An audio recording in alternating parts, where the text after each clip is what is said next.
تاخد 155 مليار دولار. عارف الرقم ده يعني ايه؟ الرقم ده تقريبا يعني 8000 مليار جنيه، يعني كل ديونك الخارجيه تسقط بضربه قلم. يا اخي تعبتني معاك. طب بلاش تهجير، خلاص يا عم عرفنا ان انت جامد. تعالى خد القطاع، خده انت، ديرهولي كده 15 سنه. ادخل بقى بجيشك وادخل بشرطتك، كتير انت القصه دي.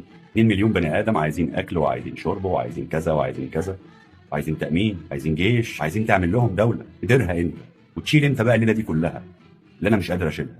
مش حلوين 155؟ طب نتكلم يا اخي، طب نفتح كلام. انت متمسك قوي كده ليه؟ ما كل اللي حواليك بيتكلموا وبيتفاوضوا وبياخدوا ويدوا، اشمعنى انت مش عاوز تاخد وتدي؟ يا عم بلاش تهجير اللي مزعلك قوي ده. اتعامل انت بقى مع المقاومه، اتحول انت بقى من صديق او وسيط لعدو. ما هي اي زنقه وخلاص. وانا يعني مش هعرف اجيب رجلك في اي حاجه. انت مالك محبكها قوي كده ليه؟ انت ليه ما عندكش خد وهات؟ هو انت شريف قوي كده بجد؟ هو انت خايف على بلدك قوي كده بجد؟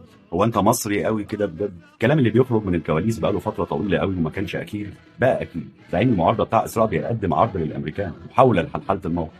تسلم يا ريس، واحنا وراك يا ريس. شاركني رايك في التعليقات، ولو عجبك المحتوى انشره. اشكرك.